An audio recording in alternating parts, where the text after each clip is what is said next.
अस्सलाम वालेकुम।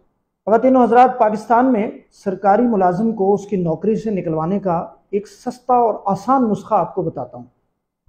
अगर आपने किसी सरकारी मुलाजिम को निकालना है तो अपना मोबाइल का कैमरा ऑन करें, एक माइक पकड़ें हाथ में, उसके दफ्तर में चले जाएं। ज़ाहिर है मिस्टर परफेक्ट तो कोई भी नहीं है, 100% तो कोई भी पूरा नहीं होता। वहाँ 10 खामियाँ आपको नज़र आ जाएंगी उसके अंदर, उसके कामकाज के, उसके दफ्तर में।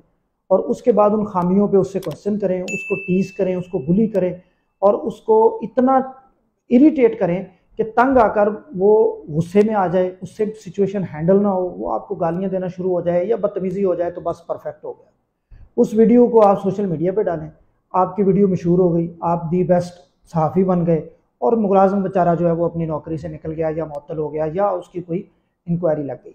आजकल सोशल मीडिया पे आप देखते हैं एक पुलिस वाला बेचारा अपने किसी काम से जा रहा है या घर जा रहा है मोटरसाइकिल पे, पुराना उसने यूनिफॉर्म पहना हुआ है, एक रिपोर्टर उसके मुंह में माइक दे रहा है और वो उससे सवाल पूछ रहा है और फिर वो आगे से गालियां निकाल रहा है। ये जो गालियां उसने दी हैं, और बल्कि बाद में ये हुआ है कि महकमा पुलिस ने डिक्लेयर किया कि जी ये कोई पागल है और उसकी वजह से ये सारा कुछ कर रहा है। ये जो गालियां उसने दी हैं, ये क्या है? ये वो फ्रस्ट्रेशन है, ये वो डिप्रेशन है, ये वो स्ट्रेस है जो वर्क प्लेस पे थी। ये वो फ्रस्ट्रेशन है जो उसके बॉस के ज़रिए उस तक पहुंचती है। ये वो फ्रस्ट्रेशन है जो उसके थाने में है। आप कभी ज़िंदगी में थाना विज़िट करें। मैंने 2 दफ़ा मुझे इत्तफाक हुआ है जाने का अपने एक दोस्त के काम के सिलसिले में। 2 थाने मैंने विज़िट किए हैं।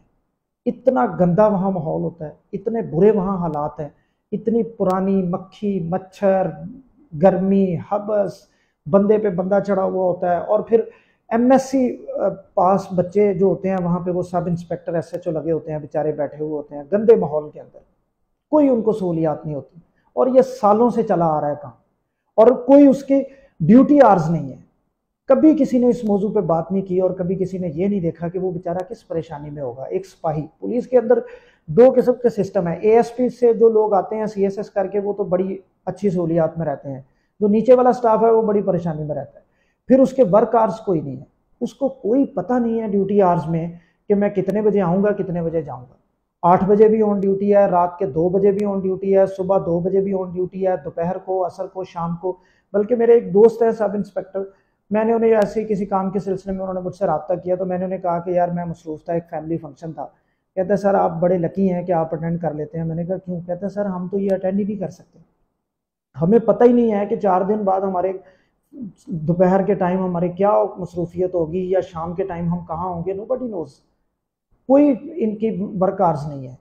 तो इस स्ट्रेस, परेशानी और डिप्रेशन को जब उसने रिफ्लेक्ट किया है गालियों की सूरत में, और आप उसके मसाइल हल नहीं करते और आप ये नहीं देखते कि मुआशरा उसके साथ क्या कर रहा है और उसका क्या है कसूर। क्या वो हमारे रिपोर्टर साहब भाई जो पूछ रहे थे उससे कि आपकी मोटरसाइकिल पे नंबर प्लेट नहीं लगी हुई। कितनी मोटरसाइकिलें हैं बाहर जिनके ऊपर नंबर प्लेट नहीं लगी हुई, कितनी गाड़ियां हैं बाहर जिनके ऊपर नंबर प्लेट फैंसी लगी हुई हैं, कितनी गाड़ियां हैं। बल्कि आप देखेंगे ये बड़ी बड़ी गाड़ियां, Honda city, land cruisers, Fortuner, ये गाड़ियां बड़े लोगों के पास ही है ना, पढ़े लिखे लोगों के पास हैं। उनकी गाड़ियों के ऊपर बैक साइड जो पीछे वाली नंबर प्लेट होती है उसके ऊपर काला वो स्टिकर लगा हुआ होता है। और किस लिए लगा हुआ होता है?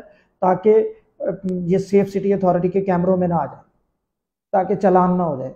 उनको आप, ये रिपोर्टर पूछें जाके कभी, उनको आप पूछ सकते हैं, किसी बड़े अफसर को आप कभी पूछ सकते हैं? कभी भी नहीं पूछ सकते।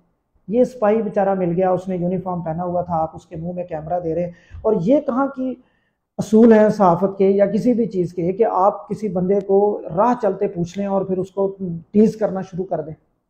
वो बेचारा किस फ्रस्ट्रेशन से आ रहा है, किस परेशानी से आ रहा है, नोबडी नोज दिस। उसका तो कोई इस बारे में कोई बात ही नहीं होती। मैं आपको आखिरी एक बात बता के बात ख़त्म करूंगा कि मेरे एक दोस्त हैं, मेरे गवर्नमेंट कॉलेज में क्लास फेलो थे, वो जर्मनी चले गए। उसके बाद वो इंजीनियर है, वहाँ आईटी के किसी काम में बड़े एक्सपर्ट हैं और किसी कंपनी में काम करते हैं। वो जब भी आते हैं उनसे मुलाकात होती है। 2-3 साल पहले वो आए और मेरी उनसे मुलाकात हुई। गपशप के दौरान मैंने उनसे पूछा कि यार आपके वहाँ कंपनियाँ क्या फैसिलिटेट करती हैं मुलाजमों को, या महकमे क्या सहूलतें देते हैं। तो काफ़ी जो चीज़ें उन्होंने बताई, उनमें से एक चीज़ बड़ी बड़ी ज़बरदस्त चीज़ थी जो मैं आपसे शेयर करता हूँ। वो कहता है जी हमारा वर्क जो ड्यूटी आवर्स हैं वो बड़े स्ट्रिक्टली फॉलो होते हैं। यानी अगर 9 बजे से ड्यूटी 4 बजे तक है तो 9 से 1 मिनट पहले नहीं, बाद नहीं, और 4 के भी 1 मिनट बाद नहीं। पूरे 4 बजे सबकी ड्यूटी जिसकी ख़त्म है फिर ख़त्म है। कहता है जब हम घर चले जाते हैं, जो बात मैं आपसे शेयर करना चाहता हूँ, कहता है अगर आपके ऑफ टाइम में आपको आपकी कंपनी, आपका बॉस, मैनेजर, इंचार्ज, कोलीग किसी कंपनी के काम या ऑफिस के काम के सिलसिले में कॉल आए या आपको ईमेल आए, तो इसकी बाकायदा इंक्वायरी होती है, पूछा जाता है कि मुलाजिम को उसके ऑफ टाइम में क्यों तंग किया गया। ऑफ टाइम में उसका family time, personal time, leisure time था, तो उसको आपने क्यों इरिटेट किया। यहाँ तो इन चीज़ों पे तवज्जो देना तो दूर, ना उसको कोई स्ट्रेस फ्री लाइफ मिलती है, ना उसको अच्छा बॉस मिलता है, ना उसको अच्छी पे मिलती है, ना उसको अच्छे अलाउंसेस मिलते हैं, ना उसको बच्चों की मेडिकल कोई मिलती है, ना बच्चों की एजुकेशन कोई मिलती है। क्या उसके मसाइल हैं बेचारे के, आप उसके सामने कैमरा लेके, और मैं तो रिक्वेस्ट करूँगा आईजी साहब से और बाकी लोगों से कि खुदा का वास्ता है, डिफेंसिव होने की बजाय फौरी तौर पे इस तरह की किसी वीडियो पे आप भी देखें कि अगले बंदे ने क्या जुर्म किया है, दूसरे से भी जाके पूछें कि भाई आपने ये क्यों काम किया है। राह चलते एक बंदे को रोक के किसने आपको इजाज़त दी कि आप उसकी तस्वीर बनाएं, किसने आपको इजाज़त दी कि आप उसकी वीडियो बनाएं किसी शख्स से बगैर पूछे। इंटरनेशनल और नेशनल लॉज क्या है, बगैर पूछे किसी की प्राइवेसी में घुसना, उसकी तस्वीर बनाना, वीडियो बनाना, हमें हमारा कानून, हमारे अखलाकियात, हमारा मज़हब ये क्या सिखाता है। तो इन चीज़ों पे भी कोई पूछगिछ होनी चाहिए, बजाय इसके कि आप कोई भी मुलाजिम बेचारा है तो उसको तंग करो और उसके बाद उसकी वीडियो वायरल करो।